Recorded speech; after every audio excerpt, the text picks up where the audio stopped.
सुखे संसार हा करी, सुखे संसार हा करी, वाचे उच्चारावा हरी. दुःख रूप हा संसार, रामनामे सुख साचार. रामनामाचे स्मरण, नाश पावे जन्म मरण. दुःख रूप हा संसार, रामनामे सुख साचार.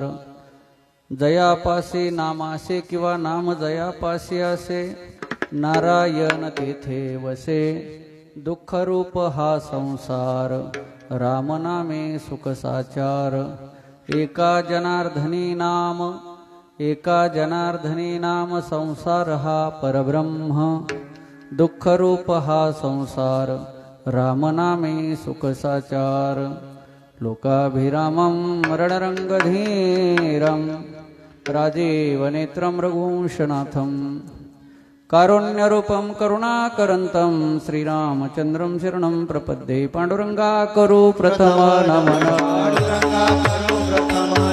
पांडुरंगा करू प्रथम नमन.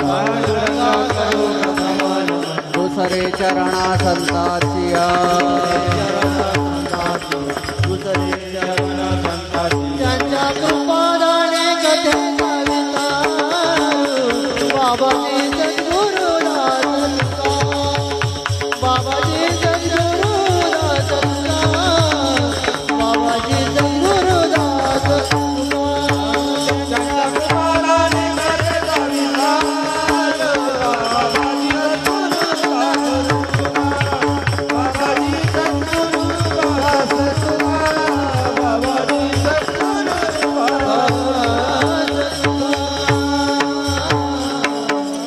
पांडुरंगा करू प्रथम नमन. दुसरे चरणा संतांच्या, त्यांच्या कृपादाने कथेचा विस्तार करण्याचा प्रयत्न करू. बाबाजी सद्गुरुदास तुका जयांची केली स्मरण, होई सकळ विद्यांचे अधिकरण. तेच वंदू श्री चरण श्री गुरूंचे ते नमस्कारो. आणि आता ओम नमो जिज्ञानेश्वरा, करुणा करा दयाळा, तुमचा अनुग्रह लादलो पावन झालो. चराचरी मनोजवं मारुततुल्य वेगं, जितेंद्रियं बुद्धिमतां वरिष्ठं वातात्मजं वनरायत मुख्यं. श्रीरामदूतं शरणं प्रपद्ये. नीलाञ्जनसमभासं रविपुत्रयमाग्रजं छायामार्तण्डसम्भुतं, तं नमामि शनैश्वरं. नमो सद्गुरु तुकया ज्ञानदीपा, नमो सद्गुरु सच्चिदानन्दरूपा, नमो सद्गुरु भक्त कल्याणमूर्ती, नमो सद्गुरु भास्करा पूर्णकीर्ती. जगद्गुरु तुकाराम महाराज की. नागेंद्र हराय त्रिलोचनाय भस्मांगरागाय महेश्वराय, नित्याय शुद्धाय दिगंबराय तस्मै नकराय नमः शिवाय. सरस्वती नमस्तुभ्यं वरदे कामरूपिणी, विद्यारंभ करिष्यामि सिद्धिर्भवतु मे सदा. मस्तक माझे पायावरी, या वारकरी संतांच्या. सुखे संसार हा करी, सुखे संसार हा करी, वाचे उच्चारावा हरी. दुःख रूप हा संसार, रामनामे सुख साचार. पवित्र आणि पावन असलेल्या चांदुरा या आपल्या पुण्यग्रामामध्ये दिवंगत पिताश्री आदरणीय बाबूलालजी सावळेरामजी जाधव यांना भगवान परमात्म्याने दिलेला जो मनुष्य देह होता, जो नरदेह होता, अनपेक्षितरित्या काळाने देह संपवला. त्याचा दुष्परिणाम कुणाचीही इच्छा नसताना देहाने जीवाला धोका दिला. त्याचा दुष्परिणाम या जीवात्म्याला तुमचा आमचा सर्वांचा निरोप घ्यावा लागला आणि घेतला. या घटनेला 1 वर्ष पूर्ण होतंय आणि त्या अनुषंगाने त्यांचं होऊ घातलेलं आज ही प्रथम पुण्यस्मरण किंवा प्रथम वर्ष श्राद्ध आहे. आणि या श्राद्धाच्या निमित्ताने आयोजित करण्यात आलेली हरिकथा अर्थात कीर्तन सेवा आहे. सुविद्य सुशील आणि सुसंस्कृत असलेला हा जाधव परिवार, त्या जाधव परिवाराची भगवान परमात्म्यावर जी श्रद्धा, ईश्वरावर जी श्रद्धा आहे, ईश्वराविषयी जो भाव आहे, त्या भावाचं प्रतीक म्हणून त्यांनी परमात्म्याची कथा आहे. त्यांच्या भावाला किती वंदन केलं तरी कमीच पडणार आहे. कोटी कोटी धन्यवाद त्यांच्या भावाला श्रद्धेला देऊन. त्यांच्याविषयी बोलणं थांबवणार आहे. ज्यांच्या माध्यमातून सेवेचा योग आला ते आदरणीय हरिभक्तीपरायण वारकरी भक्तिपंथातील एक सुगंधी फूल, टवटवीत फूल, बिगर काट्यांचं फूल, आपले वैभव, आपल्या गावचं दत्ताजी महाराज यांच्या माध्यमातून सेवेचा आलेला हा योग, सेवेसाठी निवडलेला अभंग. पैठण निवासी खुशाल सुखाने संसार करा. आम्ही संसार करायला तुम्हाला नाही म्हणत नाही, पण तो संसार सुखाने करा आणि सुखाचा करा. पण सुखाचा संसार होण्यासाठी आणि सुखाने करण्यासाठी ज्या गोष्टीची आवश्यकता आहे त्याचं प्रतिपादन महाराज अभंगाच्या प्रथम चरणात करत असताना महाराजांनी बोलावं की बाबांनो, संसार करत असताना तो सुखाचा होण्यासाठी तुम्ही मुखाने हरी नामाचा उच्चार करा. कारण हा जो संसार तुम्हाला करायला आवडतो हा मुळात सुखाचा नाहीये, तो सुखरूप नाहीये, तर तो दुःखरूप आहे. आणि दुःखरूप असलेला संसार तो हरिनामाचा उच्चार केल्याने, रामनामाने त्याच्यामध्ये तुम्हाला साचार सुख, साचार म्हणजे सत्य सुख तुम्हाला प्राप्त होणार आहे. आणि प्रभूच्या नामाचं हे सामर्थ्य आहे का प्रभूच्या नामाचं तुम्ही जर स्मरण करत राहिला तर तुम्हाला दुःख देण्याला कारणीभूत असलेला जन्म आणि दुःखाला कारणीभूत असलेलं मरण, या जन्म मरणाची सुद्धा निवृत्ती होईल, त्याचा नाश होईल. नवे नवे मानवी जीवनाचं सार्थक, मानवी जीवनाची सफलता ज्या प्रभूच्या दर्शनाने होते, तो प्रभू तुम्ही जर त्याचं नामस्मरण करत राहिला तर या संसारामध्ये तो प्रभू तुमच्या जवळ येऊन उभा राहील, तुमच्या सान्निध्यात राहील, तुमच्या पुढे प्रगट होईल, तुमच्या हृदयामध्ये प्रगट होईल. आणि म्हणून तुम्ही प्रभूचं नामस्मरण करत राहा, सुखाने संसार करा. आणि असं जर तुम्ही संसार करत असताना नामस्मरण करत राहिला, प्रभूचं नाम घेत राहिला, संतांची संगती करत राहिला, तर तुमचा जो संसार आहे तो संसारच परब्रह्म स्वरूप होईल, असा अभंगाचा संक्षिप्त भाव आहे. विठाला विठाला विठाला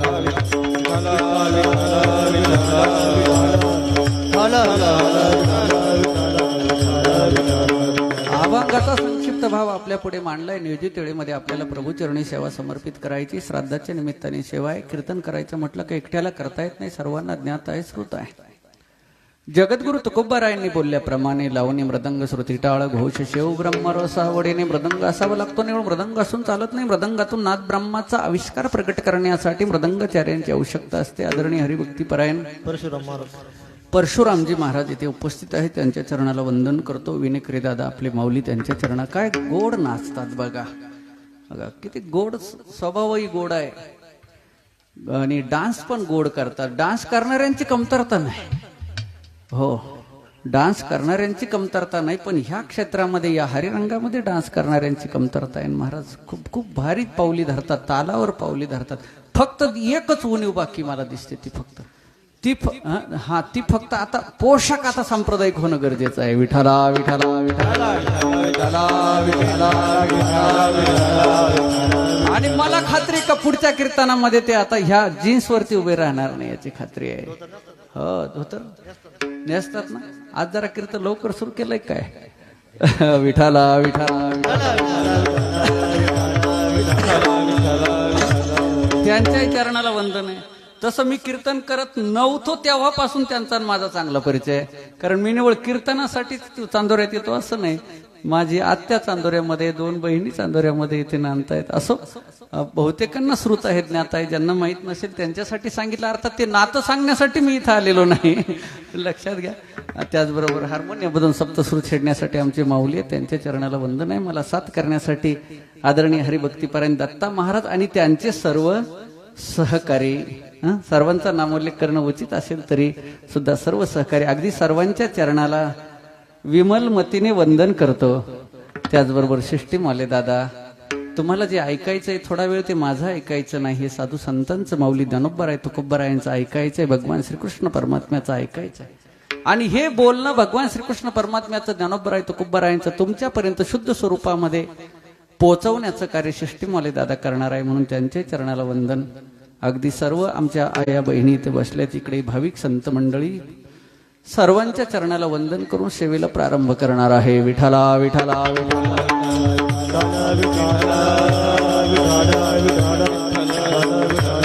श्राद्धाच्या निमित्ताने कीर्तन आहे. श्राद्ध का केलं पाहिजे, केल्याने काय लाभ प्राप्त होतो, न केल्याचे काय दुष्परिणाम मानवी जीवनामध्ये भोगावे लागतात, केव्हा करावं, कसं करावं, कुणी करायला सांगितलेलं आहे, श्राद्धाचे प्रकार किती, याविषयी थोडक्यामध्ये चर्चा करायची आहे. प्रामुख्याने श्राद्धाचे 3 प्रकार पडतात. पहिला प्रकार आहे संवत्सर श्राद्ध, दुसरा प्रकार आहे महालय श्राद्ध आणि तिसरा प्रकार आहे तीर्थश्राद्ध. संवत्सर श्राद्ध म्हणजे काय, महालय श्राद्ध म्हणजे काय आणि तीर्थश्राद्ध म्हणजे काय. संवत्सर या शब्दाचा अर्थ आहे वर्ष. त्या जीवात्म्याने देहाचा त्याग केल्यानंतर त्यांच्या वंशजांनी 1 वर्षाने जे श्राद्ध आयोजित केलं जातं त्याला संवत्सर श्राद्ध असं म्हणतात. दुसरा प्रकार आहे महालय श्राद्ध. महालय श्राद्ध म्हणजे भाद्रपद महिन्यामध्ये पितृपक्षामध्ये पौर्णिमेपासून तर सर्व पितृ अमावस्येला आपल्या पितरांची तिथी जी असेल समजा जाण्याची, त्या तिथीला जे श्राद्ध केलं जातं त्याला आपल्या सामान्य भाषेमध्ये पित्र घालणं असं आपण म्हणत असतो, ते महालय श्राद्ध असतं। तिसरा प्रकार आहे तीर्थश्राद्ध। तीर्थश्राद्ध इज द कंबाईन वर्ड, हा संयुक्त शब्द आहे। एक शब्द आहे तीर्थ आणि दुसरा शब्द आहे श्राद्ध। तीर्थ आणि श्राद्ध ह्या दोन शब्दांपासून एक जोड शब्द, संयुक्त शब्द निर्माण झाला तीर्थश्राद्ध। तीर्थश्राद्ध म्हणजे काय तर ह्या विश्वामध्ये भगवान परमात्म्याने मानवी जीवनाच्या शुद्धीकरणासाठी अनेक प्रकारची तीर्थ, अनेक ठिकाणी तीर्थ निर्माण केलेली आहेत। समजा आपल्या जवळ नाशिकला रामकुंड हे तीर्थ आहे, त्याच्या पलीकडे पुढे जाऊन कुशावर्त हे तीर्थ आहे, पंढरपूरला वेणुनाथ हे तीर्थ आहे, लोहदंड तीर्थ आहे, मातृगया तीर्थ आहे, पितृगया तीर्थ आहे। अशी अनेक तीर्थ भगवान परमात्म्याने मानवी जीवनाच्या शुद्धीकरणासाठी या विश्वामध्ये निर्माण केलेली आहेत। आणि या तीर्थांच्या ठिकाणी जाऊन आपल्या पितरांच्या उद्धाराच्या उद्देशाने जो श्राद्धाचा विधी केला जातो त्याला तीर्थश्राद्ध असं बोलतात। विठाला विठाला विठाला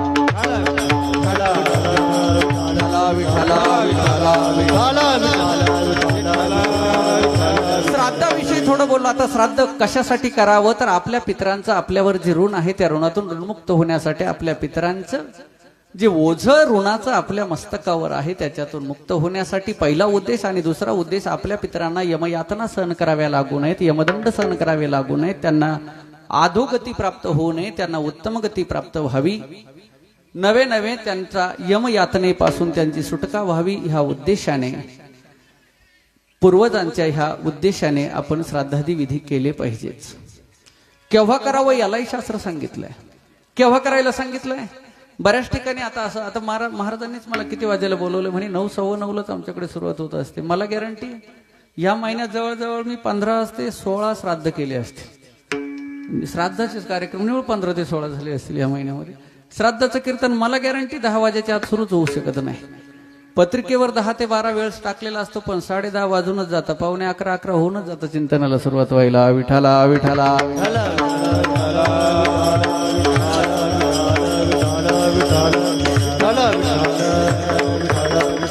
तसा श्राद्धाचा विधी हा सकाळी केलेला चालत नाही आणि सायंकाळी केलेला चालत नाही। श्राद्धाचा विधी अपराह्न काळी करायला सांगितलाय। अपराह्न काळ कशाला म्हणतात? साधारणतः दुपारी 12 ते 1:30 हा जो वेळ असतो, ज्यावेळी सूर्यदेवता पृथ्वीच्या सर्वात जवळ आलेली असते। सूर्यदेवता आणि पृथ्वी यांच्यामध्ये अंतर सर्वात जास्त केव्हा कमी झालेलं असतं? म्हणजे सूर्यदेवता पृथ्वीच्या जवळ केव्हा असते? सकाळी का सायंकाळी? सकाळी नाही आणि सायंकाळी नाही, माध्यान्ह काळी, त्याला अपराह्न काळ असं म्हणतात। आणि ह्या वेळेस श्राद्ध करायला सांगितलंय, कारण आपल्या पितरांच्या उद्देशाने आपण जे काही समर्पित करत असतो ते आपल्या पितरांपर्यंत सप्लाय म्हणजे पोच करण्याचं कार्य सूर्यदेवतेची सूर्यकिरण करत असतात। आणि हे कार्य सकाळीही प्रभावी होऊ शकत नाही, सायंकाळी प्रभावी होऊ शकत नाही, फक्त अपराह्न काळी म्हणजे माध्यान्ह काळीच हे कार्य प्रभावीपणे सक्सेस होऊ शकतं। म्हणून श्राद्ध हे साधारणतः अपराह्न काळी करावं। विठाला विठाला विठाला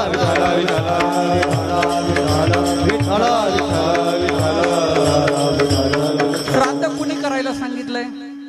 श्राद्ध संतांनी करायला सांगितलंय, ऋषीमुनींनी करायला सांगितलंय, वेदांनी करायला सांगितलंय, भगवान श्रीकृष्ण परमात्म्याने श्राद्ध करायला सांगितलंय। स्वतः जगद्गुरु तुकोबरा एका मगाच्या माध्यमातून बोलतात की बाबांनो, माझ्या पितरांचं जे ओझं होतं, जे ऋण होतं, ते ऋणातून ऋणमुक्त होण्यासाठी मी काय केलं तर पिंड पदावरे, पिंड पदावरे पिंड पदावरे, पिंड पदावरे दिला पोले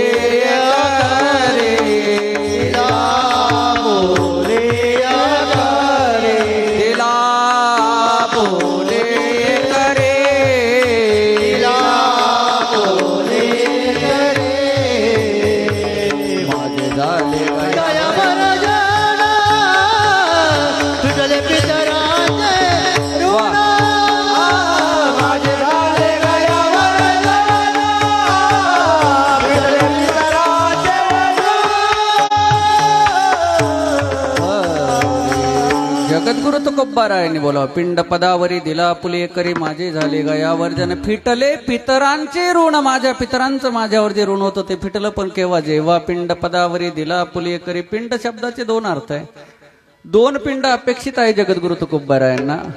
सामान्य माणसाला एकच पिंड माहिती आहे ज्याच्यामध्ये मीठ टाकलेलं नसतं, असा विदाऊट मिठाचा अळणी भात आणि त्या अळणी भातापासून बनवलेले पिंड, ते पिंड एकदा पितरांच्या उद्देशाने समर्पित केले की आपण पितरांच्या ऋणातून ऋणमुक्त झालो असा शुद्ध गैरसमज सामान्य माणसाच्या ठिकाणी आहे. पण निव्वळ आळणी भाताचे पिंड समर्पित करून आपण पितरांच्या ऋणातून ऋणमुक्त होऊ शकत नाही. जगद्गुरु तुकोबारायांना पिंड शब्दाचा अपेक्षित अर्थ असा हा आहे का हा जो पंचमहाभूतांचा पिंड आहे, हा पिंड आपण प्रभूच्या चरणांवर समर्पित करणं. विठ्ठला विठ्ठला पिंड पदावरी, कोणत्या पदावर तर विष्णू पदांवर, भगवान परमात्म्याच्या चरणांवर मी समर्पित केला. त्याचा परिणाम माझे झाले गयावर्जन, फिटले पितरांचे ऋण, केले कर्मांतर बोंब मारिली हरिहर.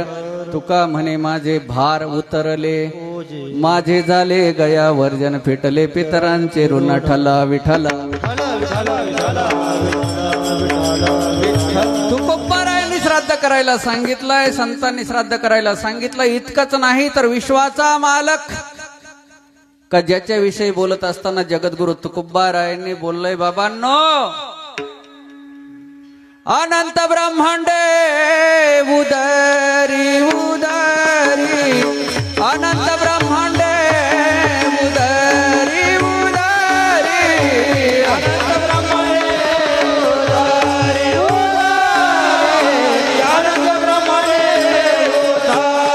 उदरी, अनंत ब्रह्मांडे उदरी उदरी, अनंत ब्रह्मांडे उदरी उदरी,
अनंत ब्रह्मांडे अनंत ब्रह्मांडे उदरी हरिहा बालकनंदा घरी, ज्याच्या उदरामध्ये अनंत ब्रह्मांडे आहेत. नवे नवे सच्चिदानंद रूपाय विश्वोत्पत्त्यादिहितवे तापत्रय विनाशाय श्रीकृष्णाय वयम नमः. जेने हे विश्व निर्मिले महर्षी देवा संस्थापिले, 21 वर्गाते धरिले सत्ता मात्रे आपल्या. पै ब्रह्म बीजा झाला अंकुरु, घोष ध्वनी नादाकारू, तयाचे भुवन जो ओंकार तोही मिगा. असं बोलणारा भगवान श्रीकृष्ण परमात्मा, त्या परमात्म्याने श्राद्ध करायला सांगितलंय. ज्ञानेश्वरीमध्ये भगवान श्रीकृष्ण परमात्मा बोलतात, गुरु गोत्र अग्नी पूजी, अवसरे भजे द्विजी, निमित्तादिकीयजी पितरोद्देशे.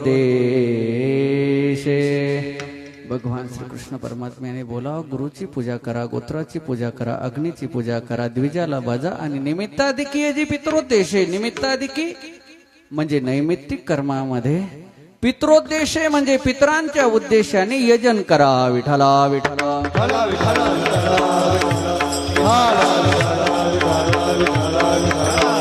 भगवान श्रीकृष्ण परमात्म्याने स्वतः यजन करायला सांगितलंय. तसं आपल्या संस्कृतीमध्ये 4 आश्रमांची निर्मिती मनुष्याच्या जीवनामध्ये होत असते. पहिला आश्रम आहे ब्रह्मचर्य आश्रम, दुसरा आहे ग्रस्त आश्रम, तिसरा वानप्रस्थ आणि चौथा संन्यास आश्रम. ब्रह्मचर्य आश्रमासाठी एकच कर्म सांगितलंय, ब्रह्मचर्य आश्रमी घोकावी अक्षरे, only study study and study, सिर्फ पढाई करणार, फक्त अभ्यास करायचा ब्रह्मचर्य तोपर्यंत. एकच कर्म आहे. आणि तोच ब्रह्मचारी जेव्हा ग्रस्ताश्रमामध्ये प्रवेश करतो, तो जेव्हा ग्रस्त बनतो तेव्हा आश्रमी विचार षटकर्मी, षट म्हणजे 6, ग्रस्ताला 6 कर्म सांगितले. कोणते? यजन, याजन, अध्ययन, अध्यापन, दान आणि प्रतिग्रह. 6 प्रकारची कर्म ग्रहस्थाने केली पाहिजे. यापैकी पहिल्या क्रमांकाचं यजन सांगितलंय. पितरांच्या उद्देशाने जो पितृयज्ञ केला जातो तो यजन आहे. भगवान श्रीकृष्ण परमात्मा स्वतः बोलतात का आपल्या पितरांच्या उद्देशाने यजन म्हणजे श्राद्धादी कर्म केली पाहिजेत. भगवान परमात्म्याला जर विचारलं का हो देवा, ज्या वडिलांच्या पितरांच्या उद्देशाने तुम्ही आम्हाला श्राद्धादी कर्म करायला सांगताय ते पितर आमचे कोण लागून गेले? वास्तविक यज्ञ त्यांचा अग्निसंस्कार केला, दशक्रियेचा विधी केला, 13व्याचा विधी केला की संपलं पाहिजे. कारण बऱ्याच ठिकाणी असं बाळ जन्माला आले, मी माझ्या स्वतःच्या कानाने ऐकलंय, बापाचं 13वं झालं आणि मुलाने सांगितलं गुरुजींना, गुरुजी ते काय असेल ते सगळं आताच वळून घ्या. प्रत्येक महिन्याला मला घरी थांबायला वेळ नाही, माझा 500 रुपये रोज बुडतो म्हणे. कोणाचे उद्गार आहेत हे? हा, हे सुपुत्राचे उद्गार आहेत. बापाच्या महिन्याला घरी थांबायला त्याला वेळ नाही. असं जर कोणी जर असेल तर त्यांनी जर म्हटलं देवा तुम्ही श्राद्धादी कर्म करायला सांगता पितरांच्या उद्देशाने, असा आमचा बाप आमचा कोण लागून गेला, आमची आई आमची कोण लागून गेली, काय रोल आहे त्यांचा आमच्या जीवनामध्ये, काय स्थान आहे त्यांचं आमच्या जीवनामध्ये, अर्थात मुलांच्या जीवनामध्ये माय बापाचं मात्या पित्याचं असं काय स्थान आहे? भगवान श्रीकृष्ण परमात्म्याने बोललंय, विठ्ठला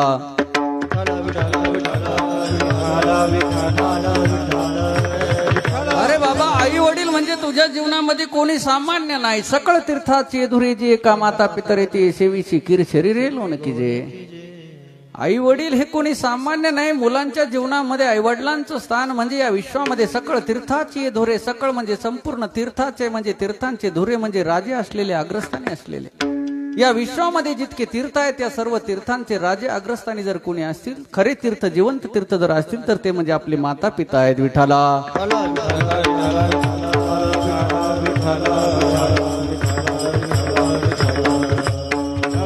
आणि असे जे पितर आहेत, आपले जे आई आहेत, आपले वडील आहेत, समजा का जे खरे तीर्थ आहेत, नवे नवे ज्यांच्या सेवेमध्ये भगवान परमात्म्याला तुमच्या घरी घेऊन येण्याचं सामर्थ्य आहे. आज वडिलांचं श्राद्ध आहे. काय स्थान आहे वडिलांचं मानवी जीवनामध्ये? वडिलांच्या सेवेत काय सामर्थ्य आहे मला माहित नाही. माऊली आपले नामदेवजी महाराज प्रेममूर्ती त्यांनी त्यांच्या गाथ्यात वर्णन केलंय. संत श्रेष्ठ निळोबाराय त्यांनी त्यांच्या गाथ्यामध्ये पितृआख्यानामध्ये वर्णन केलेलं आहे. निळोबाराय बोलतात, आराधिला पुंडलिके जननी पूजोनी जनके. पंढरीश पांडुरंग परमात्मा निर्गुण निराकार असलेला त्या परमात्म्याची आराधना पुंडलिक रायांनी भक्ती केली. संतांच्या वाङ्मयामध्ये आईवडिलांसाठी माता शब्द वापरावा, पिता शब्द वापरावा. त्यांनी सामान्य माणूस मात्र ज्यांच्या पोटी जन्माला येतो त्यांच्यासाठी विशेष नाम नियुक्त करतो, ते म्हणजे म्हातारा आणि म्हातारी. विठाला विठाला. काही वेळेस तर दत्ताजी महाराज असं कौतुक वाटतं की तोपर्यंत आईवडिलांच्या जन्माचं सार्थक होणार नाही, आईवडिलांच्या जन्माचं आईवडिलांच्या कानांची पारणी फिटत नाही जोपर्यंत त्यांच्या स्वाराधना केली, उपासना केली. पण कशी तर जननी पूजोनी जनके. जननी म्हणजे आई आणि जनक म्हणजे पिता. आईवडिलांची पूजा करून आपल्या संस्कृतीमध्ये आई वडील हे पूजनीय आहेत, लक्षात घ्या, वंदनीय आहेत.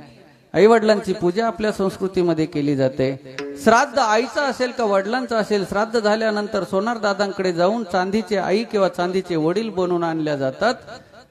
त्यांना वाजत गाजत घरी आणल्या जातं आणि गोठ्यामध्ये ठेवल्या जातं. बरोबर ना? विठाला विठाला विठाला.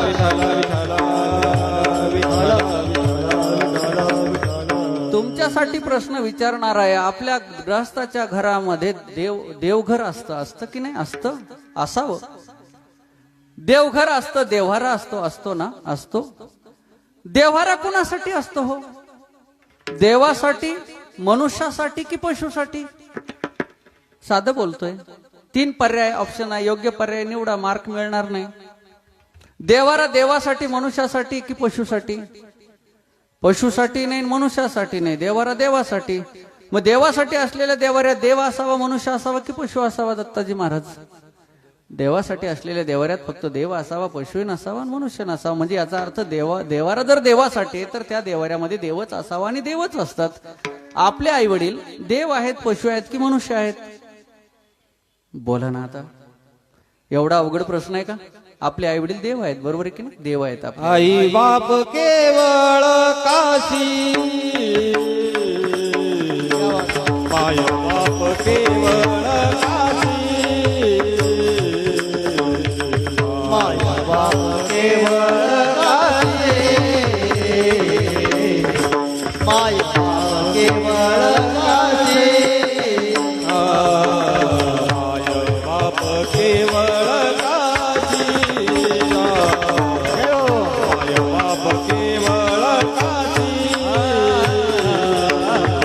माय बाप केवळ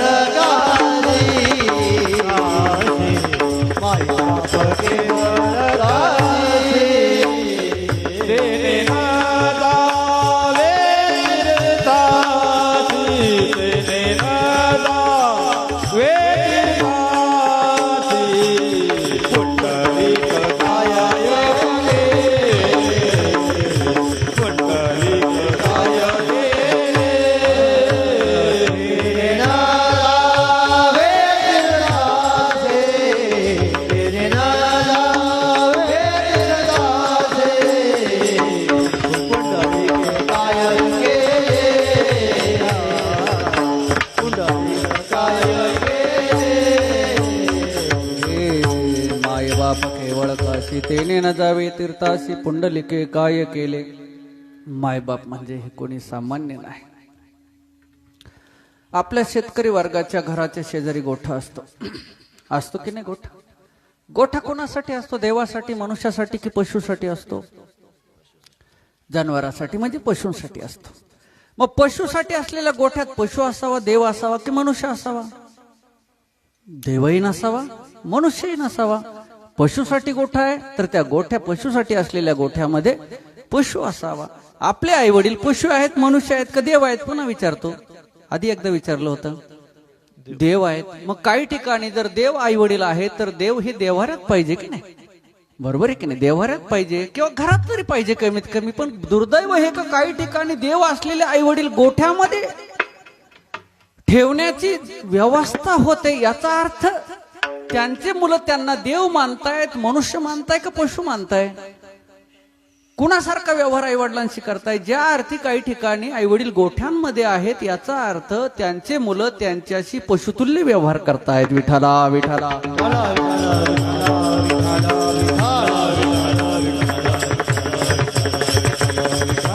देव्हारा देवासाठी आहे, पण देवासाठी असलेल्या देव्हाऱ्यामध्ये आपली चांदीची आई आपण ठेवतो की नाही?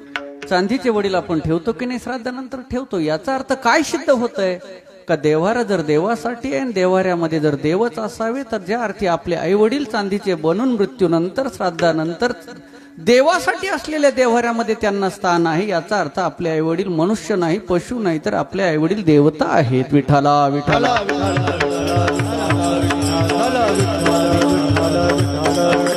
पुंडलिक रायाने आराधिला पुंडलिके जननी पुजोनी जनकी किंवा जगद नामदेवजी महाराजांचं प्रमाण सांगेल. नामदेवजी महाराजांनी बोललंय, पितयाची भक्ती पुंडलिके केली, पितयाची भक्ती पुंडलिके केली, पितयाची भक्ती पुंडलिके केली, पितयाची भक्ती पुंडलिके केली. माता ही आई केली देवराये, माता ही आई केली देवराये,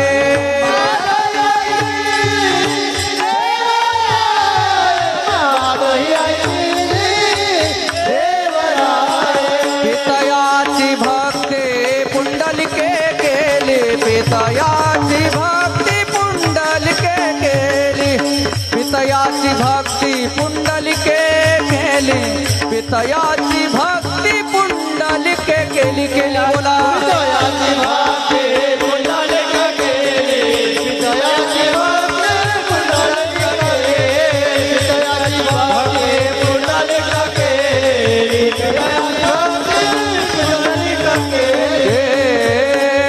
केली. नामदेव महाराजांनी त्यांच्या अभंग गाथेमध्ये पितृआख्यानामध्ये पुंडलिक राया आणि भगवान पंढरीश पांडुरंग परमात्मा यांच्या संवादाच्या माध्यमातून निवेदित केलंय. पितयाची भक्ती किंवा पितयाची सेवा पुंडलिके केली, मातही आई केली, देवराय. पुंडलिक रायाने आपल्या आईची सेवा, वडिलांची सेवा केली आणि सेवा करत असताना त्यांचं पूजन करून पंढरीश विश्वाच्या मालकाची आराधना केली, उपासना केली, त्याचं नामचिंतन चालू आहे. पण सेवा मात्र आईवडिलांची चालू आहे, पूजा आईवडिलांची चालू आहे. आणि त्या आईवडिलांची केलेली सेवा, मात्या पित्याची पुंडलिक रायाने केलेली सेवा आणि त्याचं केलेलं नामचिंतन, भगवान परमात्मा का जो संपूर्ण विश्वाचा आत्म्याचा जो आत्मा तोची परमात्मा विटेवरी. अनंत ब्रह्माचे जे का निज ब्रह्म ते हे परब्रह्म विटेवरी. सत्य ज्ञान अनंत गगनाचे प्रावरण, नाही रूप वर्ण गुण जेथे. असा परमात्मा प्रसन्न झाला आणि पुंडलिक रायाच्या द्वाराशी जंबूया द्वीपा माझी एक पंढरपूर गावगा. पंढरपूरला वाळवंटामध्ये पुंडलिक रायाच्या द्वाराशी येऊन विश्वाचा मालक चतुर्भुज रूप धारण करून येऊन उभा राहिला. पुंडलिक रायाला आवाज दिली, पुंडलिका मैं तुझ पे प्रसन्न हूं, मी तुझ्यावर प्रसन्न आहे. तुझी आईवडिलांची सेवा केलेली आहेस आणि माझं जे नामचिंतन केलंय, माझी आराधना उपासना केली, मी प्रसन्न झालोय. मेरी तरफ देख थोले, माझ्याकडे बघ तरी. तुझे मिलने के लिए आया मैं, तुला भेटण्यासाठी आलोय, तुझ्यावर प्रसन्न आहे. पुंडलिक रायाने प्रभूकडे बघितलं नाही. प्रभूकडे बघितलं नाही. प्रभूने म्हणावं, पुंडलिका माझ्याकडे बघत नाही. का बघितलं नाही पुंडलिक रायाने? पुंडलिक राय वडिलांची सेवा करत होते. पुंडलिक रायाच्या मांडीवर त्यांच्या वडिलांचं डोकं होतं, मस्तक होतं. वडिलांना निद्रा लागलेली होती, म्हणजे झोप लागलेली होती. विश्रांती घेत होते पुंडलिक रायाचे वडील. नामदेवरायांच्या गाथ्यात वर्णन आहे. नांदगावचा बाजार आहे आज गुरुवारचा. बाजारातल्या पुड्या सोडण्याचं हे व्यासपीठ नाही, गाथ्यातलंच सांगेन. विठाला विठाला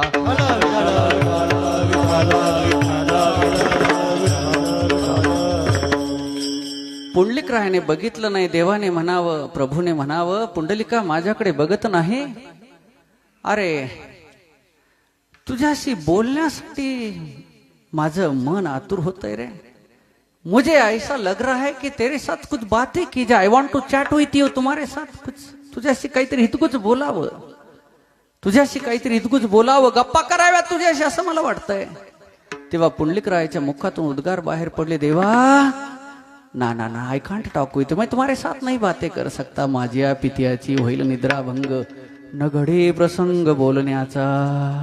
देवा तुमच्याशी जर बोलू गेलो तर माझ्या वडिलांचा निद्राभंग होईल. निद्राभंग म्हणजे झोप मोडेल, त्यांच्या विश्रांती म्हणजे इंटरप्शन होईल, डिस्टर्ब होईल. इसलिए I can't talk with you, मैं तुम्हारे साथ नहीं बातें कर सकता. कीप सायलेन्स, जरा शांत राहा, मौन धरून राहा. कोण बोलतंय? पुंडलिक राय बोलताय देवाशी. तुम्ही म्हणाल देवाला इंग्रजी कळत होतं काय? अशी जगातली कोणती भाषा आहे का देवाला कळत नाही? विठाला विठाला विठाला विश्वव्यापक कमळापती. प्रत्येक देशामध्ये, प्रत्येक राज्यामध्ये, चराचरामध्ये जर तो एकटाच व्यापून आहे तर जगात जितक्याही भाषा आहे त्या सर्व देवाला कळतात. भाषा हे फक्त संवादाचं, कम्युनिकेशनचं साधन आहे. लक्षात घ्या मंडळी, भाषेचं लिमिट भगवान परमात्म्याला नाही आहे. पुंडलिक रायाने बोलण्यासाठी नकार दिला. प्रभूने म्हणावं, अरे मला असं वाटतंय मी चतुर्भुज रूप धारण करून आलोय. I want to meet you. तुला चतुर्भुज असं आलिंगन द्यावं चारी हातांनी असं मला वाटतंय. त्यासाठी दोरी भुजा आलो घेऊन ये, 4 हात घेऊन आलो तुला आलिंगन देण्यासाठी. पुंडलिक रायाने नकार द्यावा. ठीक आहे पुंडलिका माझ्याकडे बोलत नाही, बघ माझ्याशी बोलत नाही, माझ्याकडे बघत नाही, मला भेटत नाही, मगर मुझे खडा रहने के लिए तू कुछ दे दे. उभं राहण्यासाठी तरी काहीतरी दे बाबा मला. वीट पडलेली होती जवळ.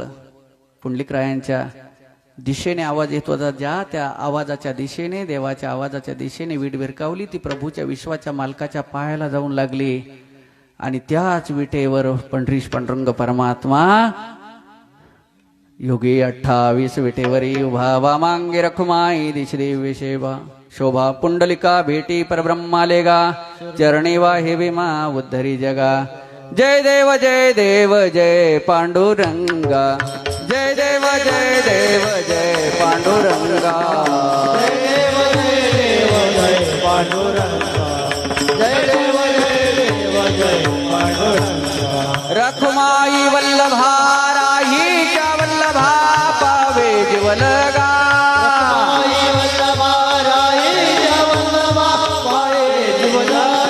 जय देव जय देव जय पांडुरंगा. जय देव जय देव जय पांडुरंगा. जय देव जय पांडुरंगा. पांडुरंगा कुंडलिका भेटी पर ब्रह्म आलेगा. कोणी सामान्य नाही. ज्ञानोपारायणे वर्णन केले. नेनो ब्रह्म मार्ग चुकले उघडे पंढरपूर आले. भक्त पुंडलिके देखिले उभे केले विटेवरी. तोहा विठोबा निधान ज्याचे ब्रह्मादिका ध्यान पाऊले समान. विटेवरी शोभते पुंडलिकाच्या भावार्था.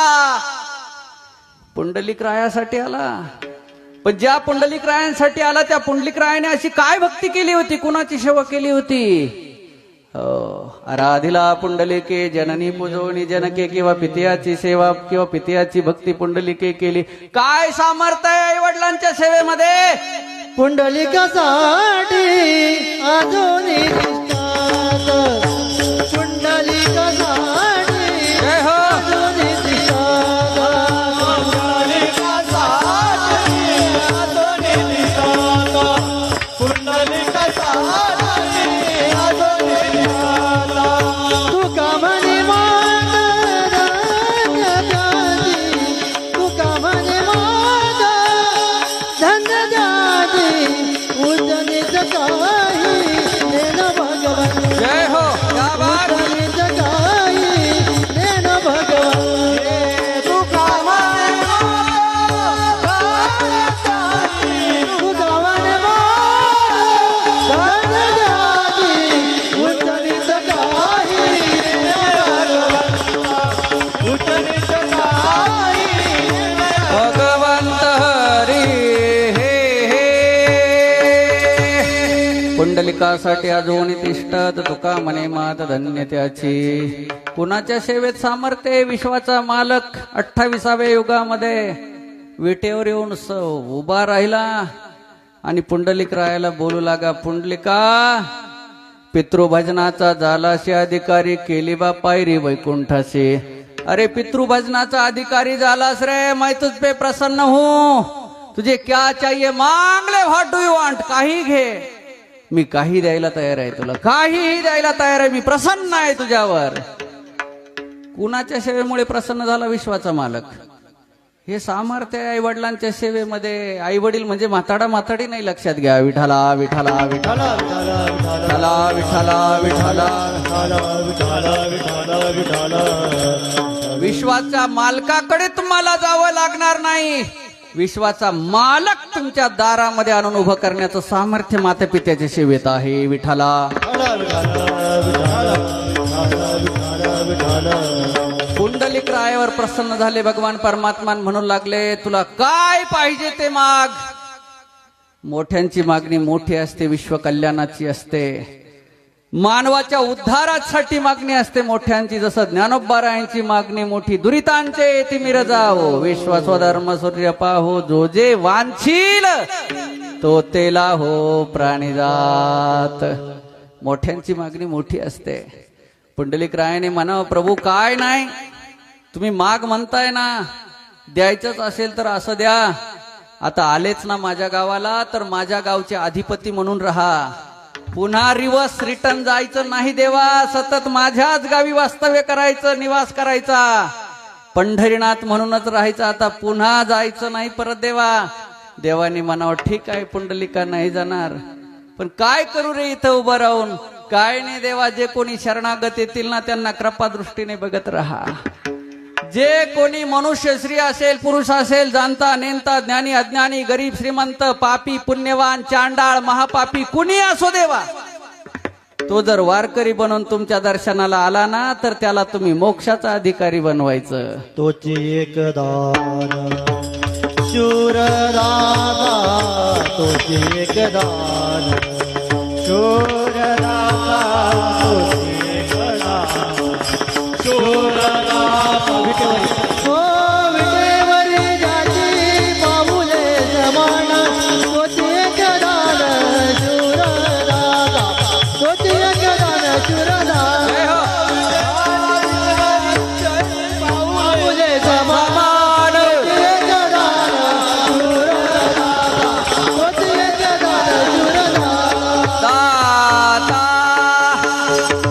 जगद्गुरु तुकोबारायांनी बोलले विटेवरी ज्याची पाऊले समान. समपाय करकटी उभा तटी भिवरेच्या. तोच एक दानशूरदाता. आणि असा जगातला दानशूरदाता असलेला पंढरीश पांडुरंग परमात्म्याला मागावत पुंडलिकरायाने प्रभूने म्हणावं, मागा पुंडलिका. पुंडलिकरायाने मागावं, जो कोणी वारकरी होऊन तुमच्याकडे दर्शनाला येईल ना देवा पंढरपूरला, त्याला मोक्ष प्रदान करायचा, मोक्षाचा अधिकारी द्यायचं. तुकोबारायांनी वर्णन केलं, पंढरीचे वारकरी अधिकारी ते मोक्षाचे. काही मूर्ख लोक म्हणतात, काय वो हे वारकरी लोकांचं खात जाता. अरे खाऊ घालणारे खाऊ घालतात, खाणारे खातात, तुझं काय बिघडतंय रे बाबा? तुला द्यायचं नाही, घ्यायचं नाही, कशासाठी रिकामी निंदा करतो? पंढरीचे वारकरी म्हणजे काय कोणी सामान्य असतं काय? एखाद्या वेळेस काही म्हणतो, ए माळकरी, नीट बोल रे बाबा. माळकरी म्हणजे काय सामान्य वाटलं का? माळकरी म्हणजे ज्याने देवाशी लग्न केलं, ज्याने ह्या देहावर तुळशीपत्र ठेवलं आणि फक्त हा देह आजपासून फक्त देवा तू दिलायस ना, हा तुझा देह तुझ्याच कामासाठी. आता जेने हा जीव दिला दान, दयाचे करीना चिंताना, जगत जीवन नारायण,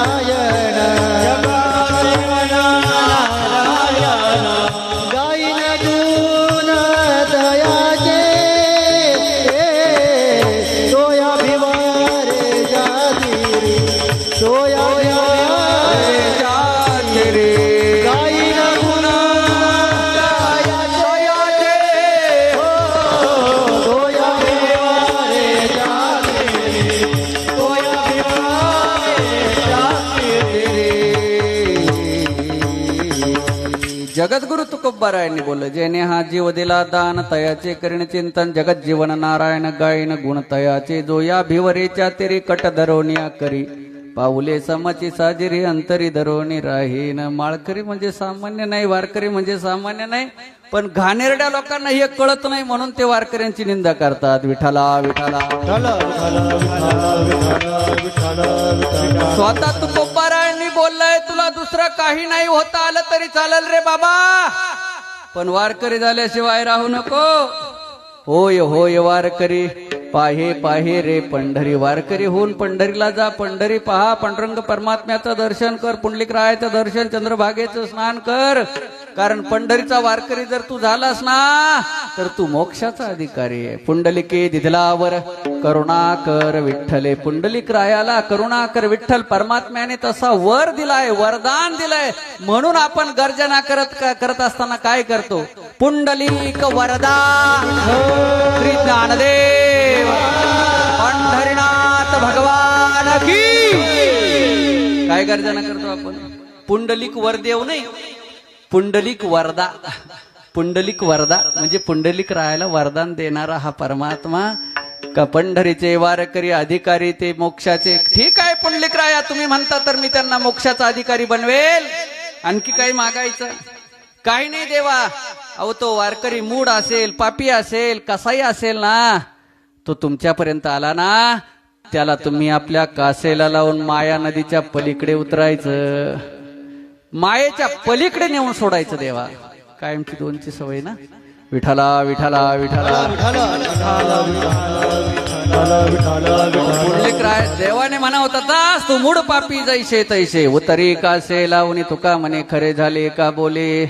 इतकंच नाही पुंडलिका, आणखी काय पाहिजे? काय नाही देवा. अहो जोय जीव तुमचं दर्शन करेल ना, तो मोक्षाचा अधिकारी बनवा देवा. तुकोबारायांनी बोललंय किंवा नामदेवरायांचं प्रमाण आहे. नामा म्हणे वर दिला नारायणे, विठ्ठल दर्शने मोक्ष जीवा, विठ्ठल दर्शने मोक्ष जीवा जीवा जीवा. नामा म्हणे वर दिला नारायणे, विठ्ठल दर्शने मोक्ष जीवा, ओ विठ्ठल दर्शने मोक्ष जीवा. नामा म्हणे वर दिला नारायणे, विठ्ठल दर्शने मोक्ष जीवा. विठ्ठल परमात्म्याच्या दर्शनाने निवळ जीवाला मोक्ष प्राप्त होईल. पण हे सर्व लाभ तुम्हाला प्राप्त होतात, पण कुणाच्या सेवेमुळे?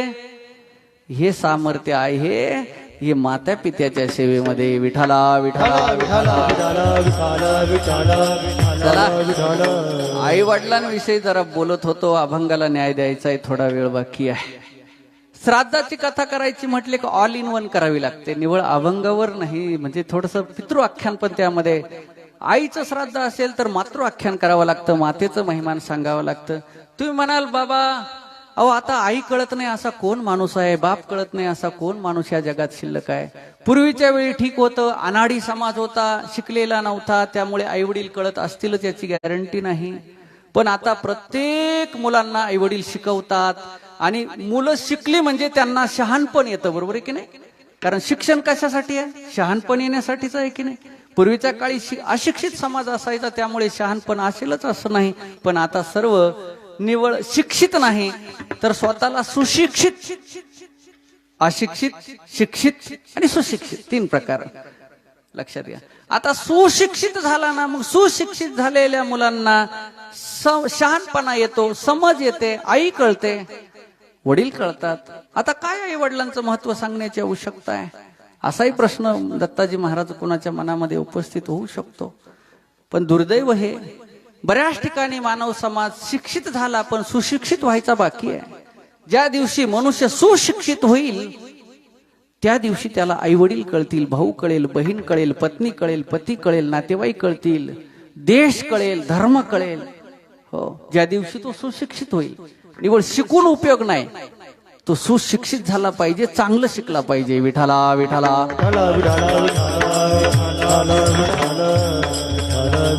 आणि मनुष्य जर सुशिक्षित झाला असताना तर वृद्धाश्रम स्थापनेची आवश्यकता भासली नसती सरकारला किंवा संस्थांना, किंवा आई वडिलांना मुलं जिवंत असताना रडण्याची आवश्यकता भासली नसती. लक्षात घ्या. म्हणून आई वडिलांविषयी बोलावं लागतंय. विठाला विठाला विठाला.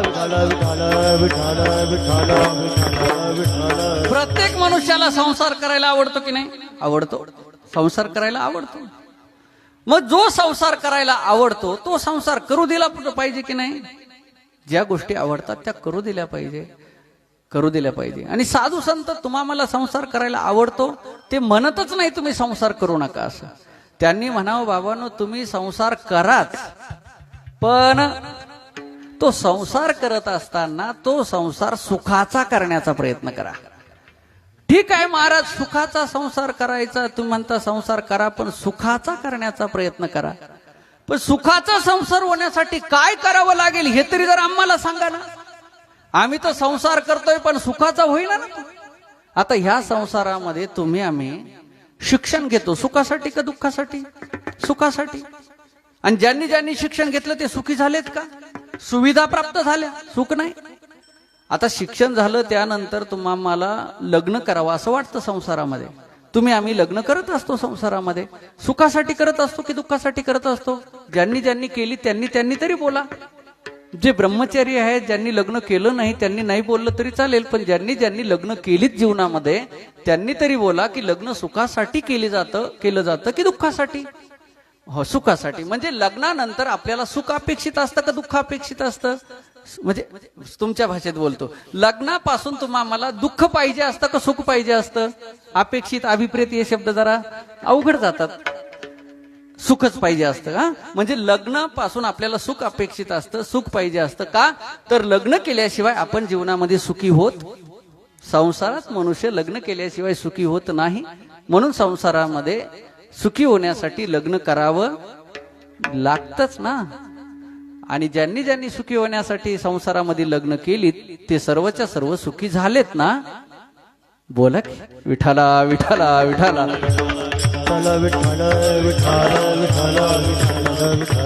या संसारामध्ये तुमचे आमचे सर्वांचे प्रयत्न सुखासाठी आहेत का दुःखासाठी हे तरी मला सांगा. सुखासाठी आहेत ना. दुःखासाठी तुम्ही आम्ही प्रयत्न करतोय का? नाही. दुःखासाठी प्रयत्न नाही आहेत तरी सुद्धा नको असलेलं दुःख, अनपेक्षित असलेलं दुःख, ज्याच्यासाठी कुठल्याही प्रकारचे प्रयत्न जन्मापासून मृत्यूपर्यंत तुम्ही आम्ही करतच नाही, ज्या दुःखासाठी, ते दुःख मिळतंय की नाही? मिळतंय. आणि ज्या सुखासाठी जन्माला आल्यापासून मृत्यूपर्यंत आपण प्रयत्न करतोय ते सुख मिळतंय का? विठाला विठाला विठाला. लग्न सुखासाठी केलं, मग सुखासाठी जर लग्न केलं तर लग्नाने सुख दिलं पाहिजे. सुरुवातीला जरा बरं चालतं. हम बने तुम बने एक दूजे के लिए जिएंगे मरेंगे तुम्हारे लिए हम साथ जिएंगे साथ मरेंगे जीना तेरी गली में. कळलं तुम्हाला? खूप गोड चालतं काय प्रेमाला. आता तर ते बऱ्याच ठिकाणी काय मला ते मी जुना माणूस, मला ते कळत नाही त्याची नावं. नवीन जस्ट मॅरिड पती पत्नी जर असले ना ते एकाच असे काही ग्लास असतो, त्याच्यामध्ये 2 पाईप सोडलेले असतात. इकडनं पती तिकडनं पत्नी, आणि त्याच्या ते 2 पाईप, एक पाईप त्या पतीच्या मुखात आणि एक पत्नीच्या मुखात, एका ग्लास मधूनच पिता. काहीतरी ते असतं लिक्विड, ज्यूस म्हणा काहीतरी म्हणा. म्हणजे हे किती प्रेम असतं बघा. सुख आहे का दुःख आहे? सुखच आहे ना. सुखच मिळत आहे ना ते एका ग्लास मधून पिण्यामध्ये. म्हणजे सुखच मिळत आहे ना लग्नापासून. विठाला विठाला विठाला. आणि आता जसे सुखाने राहतात तसे शेवटपर्यंत सुखानेच राहतात ना. सुखच देण्याचा प्रयत्न करताना. बरं, पती पत्नी लग्नाच्या निमित्ताने सुखासाठी एकत्र येतात का दुःखासाठी एकत्र येतात? सुखासाठी येतात ना. मग एकमेकांना आयुष्यभर सुख दिलं पाहिजे की दुःख? राम प्रभूचा आणि सीतामाईच्या जीवनाचा विचार करा. पती पत्नी म्हणून एकत्र आले आणि आयुष्यभर एकमेकांना सुख देण्याचा प्रयत्न केला का दुःख देण्याचा प्रयत्न केला? रामप्रभूंना आपण आपल्या गावात आणून विराजमान केलेलं आहे. आदर्श पती पत्नी सुखासाठी संसारामध्ये एकत्र आले ना, त्यांनी आयुष्यभर एकमेकांना सुखच देण्याचा प्रयत्न केला, दुःख देण्याचा प्रयत्न केलाच नाही. तसं तुम्ही आम्ही सुद्धा जर सुखासाठी लग्न करतो, एकमेकांकडनं जर सुख अपेक्षित आहे तर एकमेकांना सुखच देण्याचा प्रयत्न केला पाहिजे. पण या संसारामध्ये मात्र तसं घडत नाही. एकमेकांना सुख देण्याऐवजी कालांतराने दुःख देण्याचाच प्रयत्न जास्त होत असतो. आणि लग्नाने जर सुख प्राप्त झालं असतं बघा, लग्न होऊन 3-4 वर्ष झाले आणि जर दुर्दैवाने बाळ झालं नाही तर मग आमच्या आयांच्या मुखातून उद्गार बाहेर पडतात, बाई बरोबरच्या मुलींना 2 मुलं झाले, ऑपरेशन झालं, पण अजून पोटपाणी पिकाना, देवाने काहीतरी कुत्र मांजर आता दिलं पाहिजे. सुखासाठी का दुःखासाठी? कुत्र मांजर म्हणजे बाळ किंवा बाळी, मुलगा किंवा मुलगी झाली पाहिजे म्हणतात. सुखासाठी का दुःखासाठी? मुलं पाहिजे जीवनामासाठी. सुखासाठी का दुःखासाठी? सुखासाठी मुलं पाहिजे. का तर मुलं जन्माला आल्याशिवाय आई वडील सुखी होत नाही, आणि म्हणून आई वडिलांना सुखी होण्यासाठी मुलं जन्माला घालावीच लागतात. आणि म्हणून ज्यांनी सुखासाठी मुलं जन्माला घातली ते सर्वच्या सर्व आई वडील सुखीच झालेत ना. विठाला विठाला विठाला विठाला विठाला. असा हा संसार आहे. या संसारामध्ये तुम्ही आम्ही सुखाच्या अपेक्षेने सर्व काही घटनांचा कुणाचाही अंगीकार करतोय, पण हा संसार सुख देत नाहीये ना. संसार सुखाचा होत नाहीये ना. आणि संतांनी सांगावं, तुम्हाला संसार करायला आवडतोय ना, खुशाल करा, पण तो सुखाने करा. आणि सुखाने होण्यासाठी काय करावं लागेल? अभंगाचं प्रथम चरण. सुखे संसार हा करे, संसार हा करे. सुखे संसार हा करे, संसार हा करे. सुखे संसार हा करे, सुखे संसार हा करे. सुखे संसार हा करे, संसार हा करे. सुखे संसार जय हो. हा करे, संसार हा करे. हो सुखे संसार हा करे, संसार हा करे. सुखे संसार हा करे, संसार हा करे. सुखे संसार हा करे, सुखे संसार हा करे. वाचे उच्चार हरी, वाचे उच्चार हरी. जय हो. वाचे उच्चार हरी,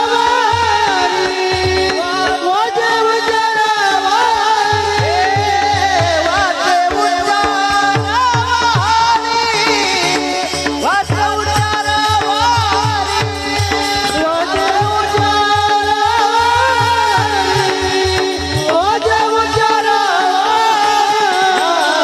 करुणा हा संसार, जय हो. संसार क्या बात.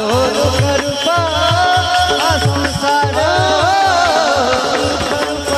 करुणा हा संसार, करुणा हा संसार.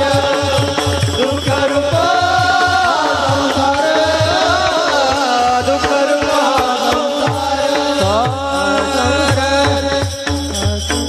जय हो.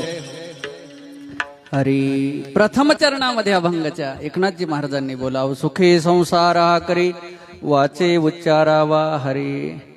हा संसार तुला करायला आवडतो ना, पण सुखाने कर, दुःखाने नको करू. सामान्य माणसाचा संसार सुखाने चालू आहे का दुःखाने चालू आहे?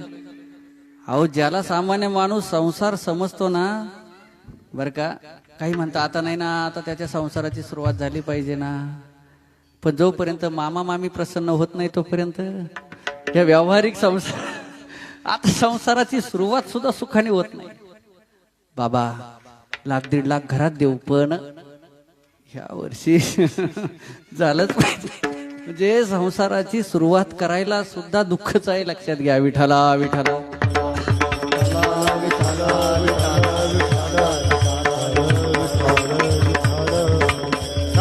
सुखे संसार हा करी वाचे उच्चारावा हरी. संसार सुखाचा जर करायचा असेल ना बाबांनो, सुखाने संसार करा रे, पण वाचेने.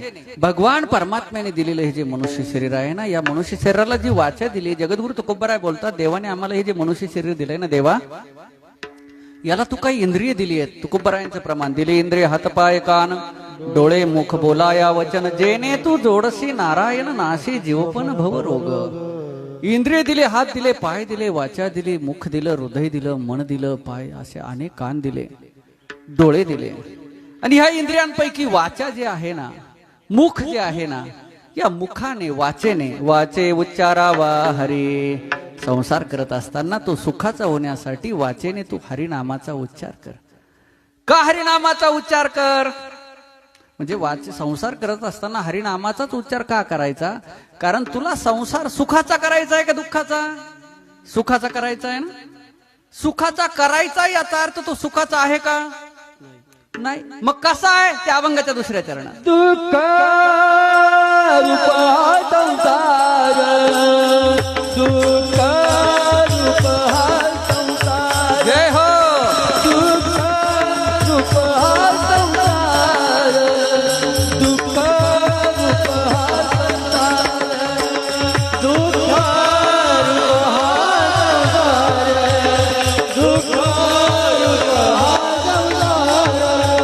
दुःख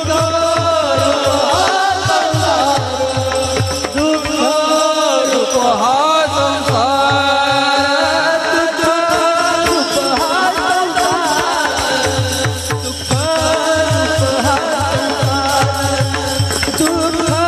रूप हा संसार, दुःख रूप हा संसार, दुःख रूप हा संसार,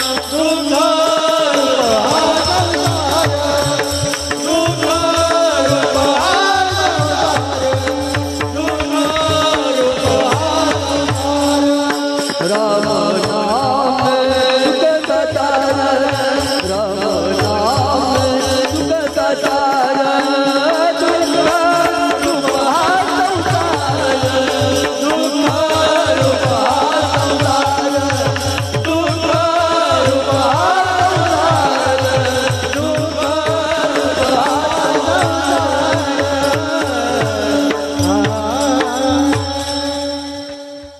क्या बात आहे. संतांना जर विचारलं, महाराज तुम्ही सुखाने करा म्हणता, याचा अर्थ सुखाचा नाही का?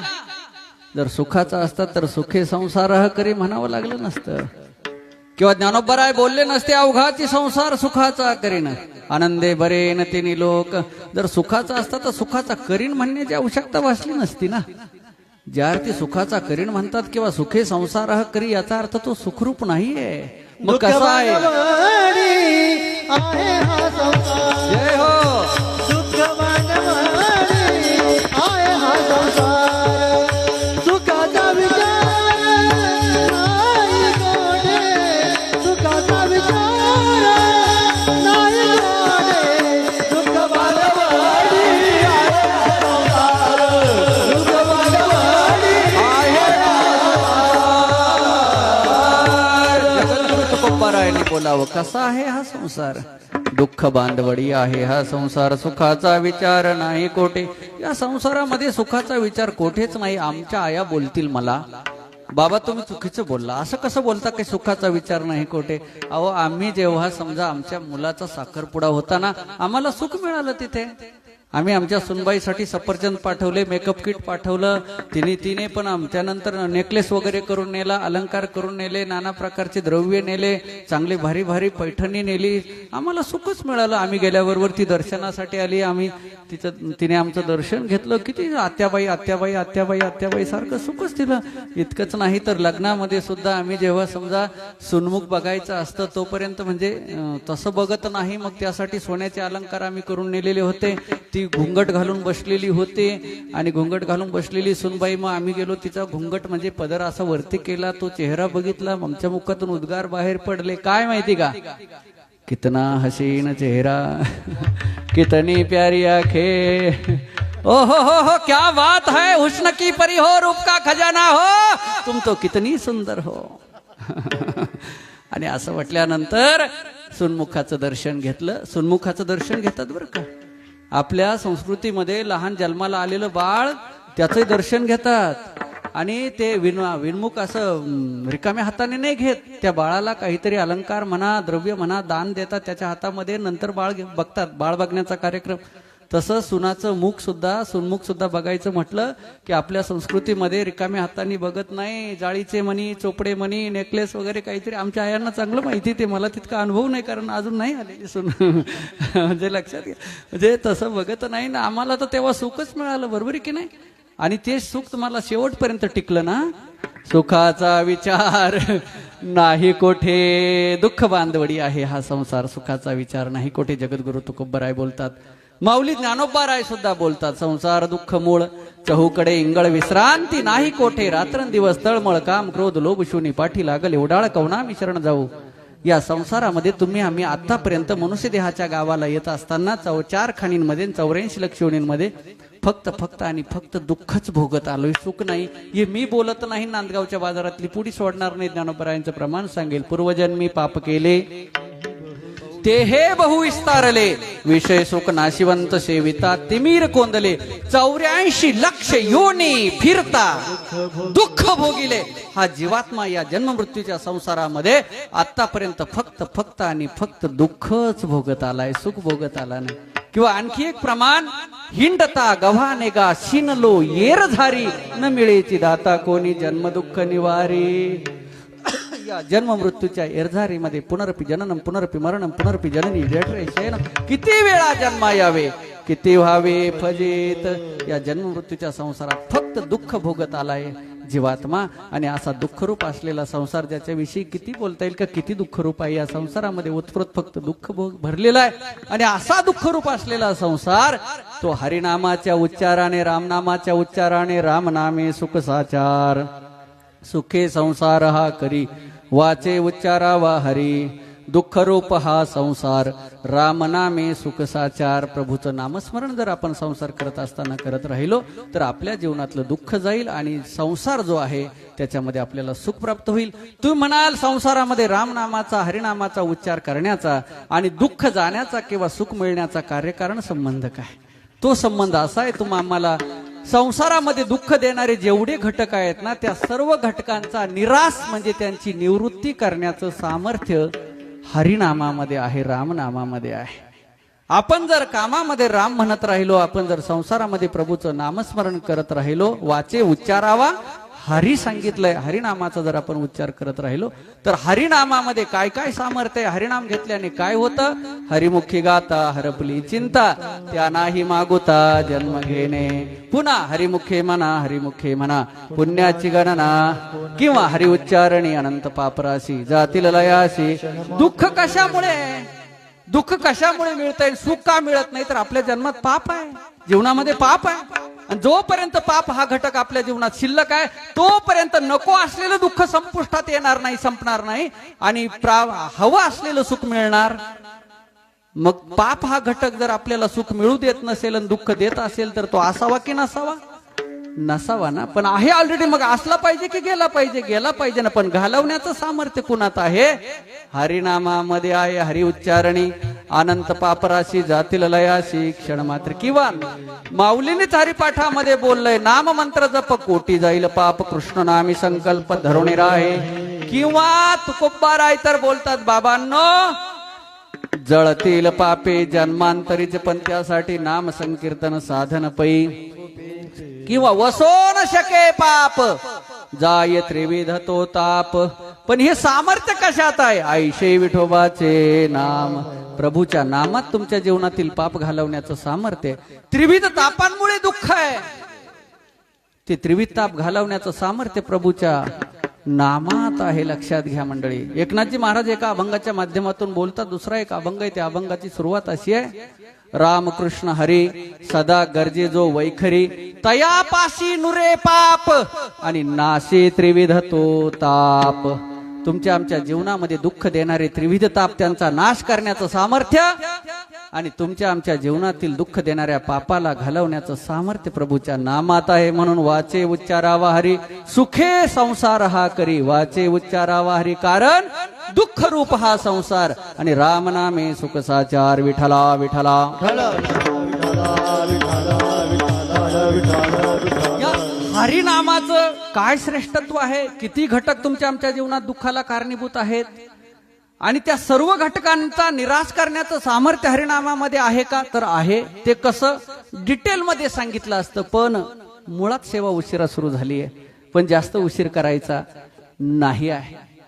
कामधंद्याचे दिवस आहे सर्वांचे आणि त्यातली त्यात काही ठिकाणी मानव समाज असा हलकट झाला, कुणी राग मानू नका.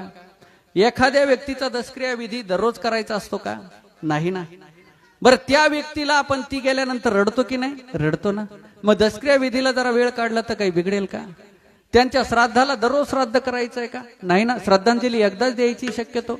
मग श्राद्धासाठी थोडा काही वेळ काढला तरी बिघडेल का? आपण माणूस आहो ना, माणसाच्या श्राद्धासाठी वेळ काढला पाहिजे. पण काही ठिकाणी समाज असा हलकट झाला आहे, बाबा अरे मरणाचे काम आहे, मरायला वेळ नाही, कुठं श्राद्धाला जातोय. विठाला विठाला. जन हे सुखाचे दिल्या घेतल्याचे अंत हे काळीचे. लक्षात घ्या, दिल्या घेतल्याचा समाज आहे. शेवटी अंतकाळाच्या वेळेला सुद्धा आपण चौघांच्या खांद्यावर असताना आपल्या बरोबर घरापासून स्मशानापर्यंत बरोबर येईल याची गॅरंटी नाही. मोटरसायकलला किक मारून बायपासने शॉर्टकटने जातो. इतका हलकट झाला समाज. काही ठिकाणी राग मानू नका, कोणी चुकीचं बोललोय का? विठाला विठाला विठाला. महाराज आहो आम्ही सर समजा प्रभूचं नाम या संसारामध्ये घेत राहिलो तर आम्हाला आणखी काय फायदा होईल? महाराजांनी बोलावं, ज्या जन्मामुळे दुःख भोगावं लागतं, ज्या मरणामुळे दुःख भोगावं लागतं, त्या जन्म मरणाचा सुद्धा नाश होईल. अभंगाच्या 3ऱ्या चरणात राम नामाचे स्मरण, राम नामाचे स्मरण, राम नामाचे स्मरण, राम नामाचे स्मरण,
क्या बात आहे. अभंगाच्या 3ऱ्या चरणामध्ये एकनाथजी महाराजांनी बोललंय, हरी रामनामाचे स्मरण नाश पावे जन्म मरण. हा संसार करत असताना तुझं रामनामाचं स्मरण करत राहिला तर रामनामाच्या स्मरणाने तुझ्या जीवनामध्ये ज्या जन्माला येताना दुःख भोगावं लागतंय, गर्भी असता दिला दंडवरती पाय खाली तोंड किंवा 9 मास कष्टलाशी 10व्याने प्रसूत झाली, येताची कर्मजाळ तुझी मान अडकले, आकांतु ते जननीय दुःखदाय मोकले. अरे तुला जन्माला घालताना तुझी आई धाय मोकलून रडत होती, डरडासा रडत होती, आकांत करत होती. जन्मामुळे आईलाही त्रास आहे आणि तू सुद्धा 9 मास कष्टलाशी 10व्याने प्रसूत झाली. तुकोबर आहे तर त्या गर्भवासाचं दुःख सांगता देवा काय सांगो. गर्भीची यातना मज भोगिता नारायणा, मांस मळ मूत्र जाना तुझ क्षणोक्षणा ध्यातासे.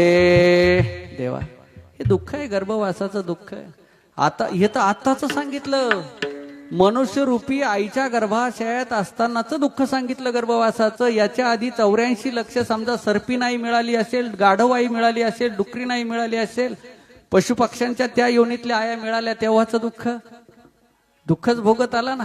मग या जन्म मरणाचा नाश झाला पाहिजे की नाही, निवृत्ती झाली पाहिजे की नाही. आपलं जे मूळ स्वरूप आहे जन्म मरणातीत अवस्था, आपली तुमची आमची शुद्ध मुक्त अवस्था, मुक्त होता परी ती अवस्था जिच्यामध्ये गुलामगिरी नाही, जिच्यामध्ये पारतंत्र्य नाही, ज्यामध्ये स्वातंत्र्य आहे, फक्त परमानंद जिच्यामध्ये आहे, ती अवस्था प्राप्त करून देण्याचं सामर्थ्य रामनामामध्ये आहे. रामनामाचे स्मरण नाश पावे जन्म मरण.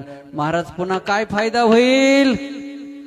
महाराजांनी बोलावं, स्वतः नारायण परमात्मा तुमच्या जवळ येऊन उभा राहिला. अभंगाचा चौथा चरण.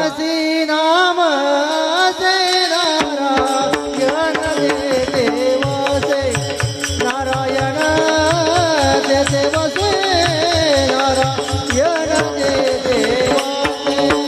जयपाली नाम से नारायण देवासे, नारायण देवासे, नारायण देवते.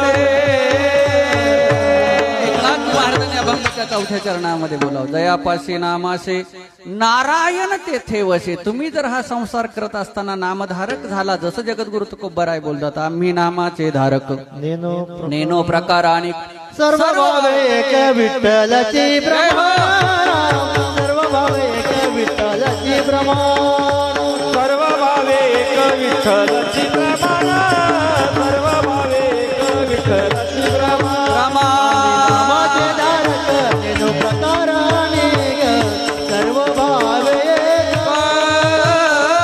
विठ्ठलाची प्रमाण. आम्ही नामाचे धारक नेनो प्रकाराने सर्व भावे विठ्ठलाची प्रमाण. आम्ही नामाचे धारक नेनो प्रकार आणि जगद्गुरु तुकोबरायांनी बोलाव, किंवा एक गावे आम्ही विठोबाचे नाम आणि कांपे काम नाही आता, असं प्रभूचं नाम ते जर तुमच्या जवळ असेल, तुम्ही जर प्रभूचं नामस्मरण, नामाचा उच्चार, नामाचं चिंतन, प्रभूच्या हरिनामाचं रामनामाचं चिंतन स्मरण करत असाल, तुम्ही जर नामधारक झालात, तुम्ही जर नामांकित झालात. नामांकित शब्दाचा चुकीचा अर्थ घेता लोक. नामांकित म्हणजे नावाजलेला नाही, जो नामाचा अंकित झाला तो नामांकित. विठ्ठला विठ्ठला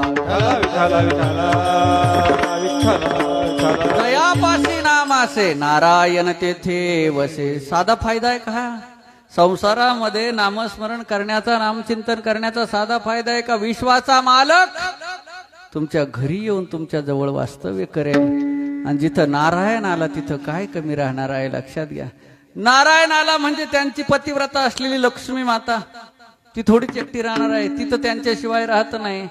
तुमची आमची उपासना लक्ष्मी मातेच्या प्राप्तीसाठी जास्त चालली आहे सध्या. पण ती पतिव्रता आहे, तिच्या नवऱ्याची सेवा जो करील त्याच्याकडेच जाईल ती. कारण नवऱ्याला सोडून, पतीला सोडून ती जात नाही. तिची एकटीची तुम्ही आम्ही किती सेवा करा, ती पतीला सोडून जर येऊ शकत नाही, कारण ती पतिव्रता आहे ना. हा, तिच्या पतीची सेवा करा, नारायणाची सेवा करा, नारायणाबरोबर ती आल्याशिवाय राहणार नाही. धन्य धन्य ते वैष्णव सदन जेथे लक्ष्मी सहित शोभे नारायण. लक्ष्मी माता जरी पाहिजे असेल ना, तर उपासना प्रभूची करावी लागेल, नारायणाची करावी लागेल. म्हणजे नारायण परमात्म्याबरोबर ती लक्ष्मी माता आल्याशिवाय राहणार नाही. एकदा लक्ष्मी माता नारायण परमात्म्याबरोबर तुमच्या घरी आल्यावर तुम्हाला काय कमी पडणार आहे, लक्षात घ्या मंडळी. पाहिजे ते. आणि भगवान परमात्मा स्वतः काय सामान्य आहे का. भगवान परमात्मा आई काय श्री अवतारे ज्ञान वैराग्य ऐश्वर्य हे साई गुणवर्य वस्ती जेत म्हणून तो भगवंतू षडगुण ऐश्वर्याने संपन्न भगवान परमात्मा तुमच्या घरी येऊन राहणार. पण कशामुळे? तुम्ही जर संसारामध्ये हरिनामाचा रामनामाचा उच्चार करीत राहिला तर एवढे फायदे. आज हा अभंग म्हणजे फक्त फायदे सांगणारा दत्ताजी महाराज या अभंगावर प्रथम प्रॅक्टिस करतोय. आज एकनाथजी महाराजांचा गाथा बघत असताना म्हणजे त्याचा अभ्यास करत असताना वाचन करत असताना अभंग जरा समर्पक जास्त म्हणजे असं वाटलं सर्वच अभंग चांगले आहेत, फक्त तो नोट करायचा बाहेर घ्यायचा आणि यावर कीर्तन करा असं लिहून ठेवायचं तिथं. हे आज गायलेलो नाही मी हा अभंग अजून भजनामध्ये, आज डायरेक्ट कीर्तन करतोय त्याच्यावर. विठ्ठला विठ्ठला फायदेच फायदे सांगितले ना, फायदेच फायदे सांगितले हरिनामाच्या अभंगाच्या माध्यमातून. आणि सर्वांना करता येईल असं साधन सांगितलं. रामनाम हे हरिनाम हे असं साधन आहे सर्वात सोपं आणि सर्वात श्रेष्ठ सर्वांसाठी. कारण तुकोबरायांनी बोललंय कलियुगी उद्धार हरीच्या नामे. कलियुगामध्ये तुमचा सर्वांचा उद्धार करण्याचं सामर्थ्य फक्त हरिनामामध्ये आहे. तुकोबराय बोलतात तुका म्हणे सोपे आहे सर्वाहुनी. सर्व साधनांमध्ये सोपं साधन आहे आणि सर्व साधनांमध्ये श्रेष्ठ साधन आहे आणि सर्वांसाठी आहे. जात वीत गोत कुळ शिळ मात भजे का त्वरित. कपी कुळ उतरिले मुक्त केले राक्षसा कुळ उतरिले मुक्त केले राक्षसा. कपी कुळा उतरिले मुक्त केले राक्षसा. कपी कुळा उतरिले नाम चांगले चांगले माझे कंठीराव मले. कपी कुळ उतरिले मुक्त केले राक्षसा. नाम चांगले चांगले माझ्या कंठीला उमले. कपी कुळा उतरिले मुक्त केले तुकोबराय बोलतात कपी कुळ उद्धरले मुक्त केले राक्षसा. नाम चांगले चांगले मी तो अल्पमतीहीन. प्रभूच्या नामाने कपी कुळांचाही उद्धार केला आणि राक्षसांनाही मुक्ती दिली तर माणसाला मुक्ती देणार नाही का? जर वानर कुळाचा उद्धार केला तर मनुष्य कुळाचा उद्धार प्रभूचं नाम करणार नाही का? सर्वात सोपं सर्वांसाठी आणि सर्व काळ करता येणार. नामदेव महाराजांचं एक प्रमाण सांगतो थांबतो. नामदेव महाराजांनी स्पष्ट बोललंय संत चरणी भावधारा क्षणोक्षणा नाम स्मरा ती सायुज्यतावरा. प्रत्येक क्षणाला प्रभूच्या नामाचं हरिनामाचं स्मरण करायला सांगितलंय. शंकाच घ्यायची नाही आम्हाला टॉयलेटला जायचंय प्रभूचं नाम घ्यावं का न घ्यावं. कोणताही क्षण बाजूला करायला सांगितला नाही जीवनातला. कारण कोणताही क्षण प्रभूच्या नामस्मरणासाठी निषिद्ध सांगितलेला नाही, बंधन सांगितलेलं नाही. पती पत्नी एका शेजेवर असताना सुद्धा प्रभूचं नामस्मरण करायला निषिद्धता सांगितलेली नाही, बंधन नाही. सर्वांना ज्ञात आहे हिरण्यकशिपू देव घेव नाम घेऊ नेदी देवाचे.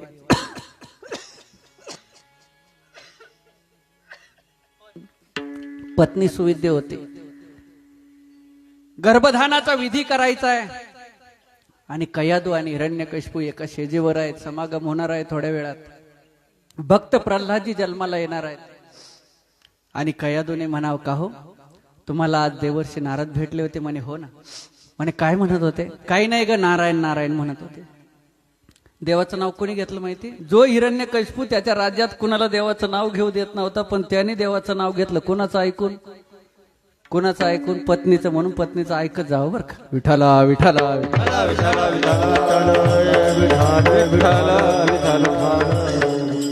इतकंच नाही, तिने म्हणाव का हो नेमकं देवर्षी नारद नारायण नारायण म्हणत होते पण कसं म्हणत होते? साधं म्हणायचं का गाऊन? अगं गाऊन म्हणत होते. मग मला जरा गाऊन दाखवा ना नेमकं कसं गात होते ते. आणि पत्नीने गायला सांगितल्यानंतर कोण असा वेडा माणूस आहे का जो गाऊन दाखवणार नाही? तुम्हाला नाही म्हणत. देवाचं नाव घेऊ न देणारा हिरण्यकशिपू भगवान परमात्म्याचं नाव गाऊ लागला. कुणाचं ऐकून? श्रीमन्नारायण श्रीमन्नारायण श्रीमन्नारायण नारायण नारायण श्रीमन्नारायण श्रीमन्नारायण नारायण नारायण नारायण. हो, हिरण्यकशिपू का जो भगवान परमात्म्याचं नाव न घेऊ देणारा न घेणारा पण तो सुद्धा पत्नीने सांगितल्याबरोबर प्रभूचं नामस्मरण करू लागला असं बराच वेळ कयादूने म्हणा, ओ हो क्या बात है, कितना अच्छा गाते हो तुम, किती गोड गातात हो, किती गोड गातात हो, काय तुमचा गोड आवाज, मला जरा गाऊन दाखवा ना आणखी, माझे कान अतृप्त जात आहेत, अजून तृप्ती झालेली नाही कानांची, जरा आणखी गाऊन दाखवा ना देवर्षी नारद कसे गात होते. पुन्हा हिरण्यकशिपूने प्रभूच्या नामाचं गायन सुरू करावं. असं बऱ्याच वेळ प्रभूच्या नामाचं गायन, स्मरण, चिंतन हिरण्यकशिपूकडनं पत्नीने म्हणजे कयादूने करून घेतलं. कोणत्या अवस्थेमध्ये? पती पत्नी एका शेजेवर असताना कयादूने आपल्या पत्नीकडनं नामस्मरण करून घेतलं. नंतर गर्भधानाचा विधी झाला. त्याचा परिणाम दैत्याच्या पोटी भक्त प्रल्हाद जन्माला आले. विठ्ठला विठ्ठला प्रभूचं नामस्मरण कोठेही करायला बंधन नाही. आणि अशा प्रकारे तुम्ही जर संसार करत असताना प्रभूचं नामस्मरण करत राहिला तर तुमचा संसारच परब्रह्म होईल. अभंगाचं शेवटचं चरण. एका जनार्दनी नाम, एका जनार्दनी नाम, जय हो. एका जनार्दनी नाम, एका जनार्दनी नाम. संसार हा परब्रह्म, संसार हा परब्रह्म, दुःख रूप हा संसार, दुःख रूप हा संसार, राम नामे सुख साचार,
चालू आहे का पण आता?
दुःख रूप हा संसार, दुःख रूप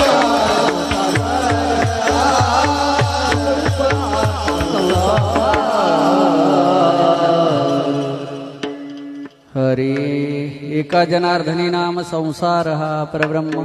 दुःख रूप हा संसार राम नामे सुख साचार. एकनाथजी महाराजांनी अभंगाच्या शेवटच्या चरणामध्ये बोलावं, तुम्ही जर सतत प्रभूचं नामस्मरण हरिनामाचा रामनामाचा उच्चार संसार करत असताना जर करत राहिला ना, तर तुमचा संसार सामान्य राहणार नाही. धन्य पुण्य रूप कैसा झाला संसार. देवानी भक्त तुझ्या नाही विचार तसा तुमचा संसारच परब्रह्म रूप होईल.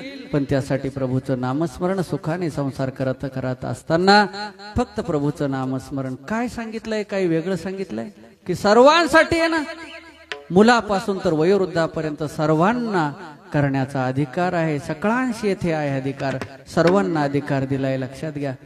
एक सांगू, आमच्या आया बसल्यात समोर, बऱ्याच ठिकाणी संकुचितपणा आहे अजून. प्रभूचं नाम असं सोपं आणि असं श्रेष्ठ साधन आहे. आमच्या आयांना निसर्गाने मासिक धर्म दिलाय. तो निषिद्ध काळ मानला जातो. त्याला त्या काळामध्ये पूजा अर्चा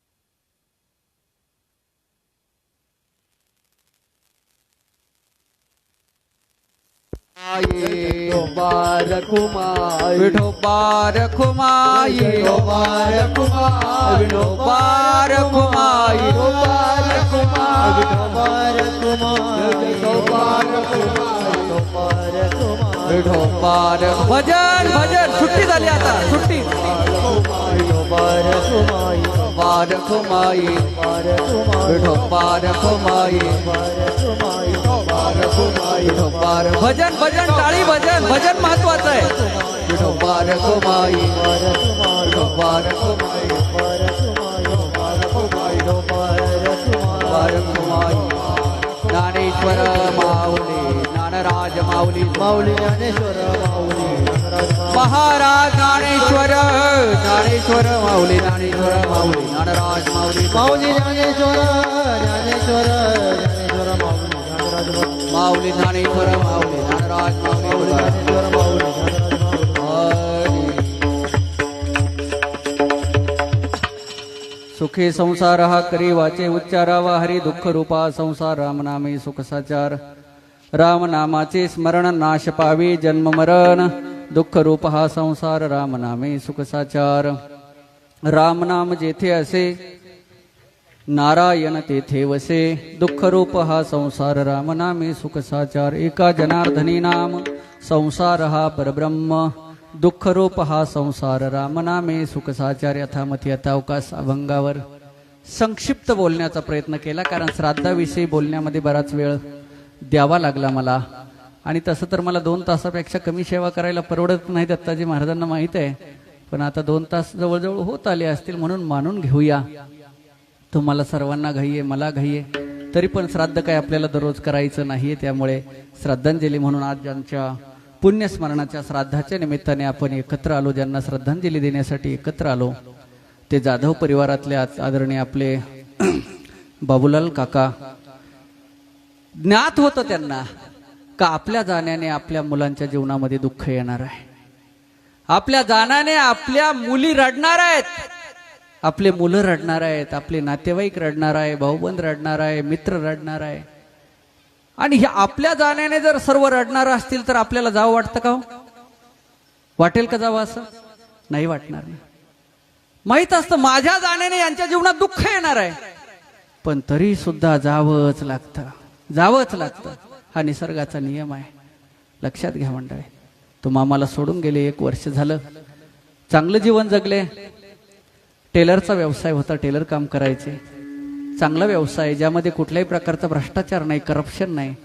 असा व्यवसाय का मानव समाजाला लज्जा रक्षणासाठी वस्त्राची आवश्यकता आहे, आणि ते वस्त्र, ते कपडे शिवून देण्याचं कार्य पवित्र काम आहे.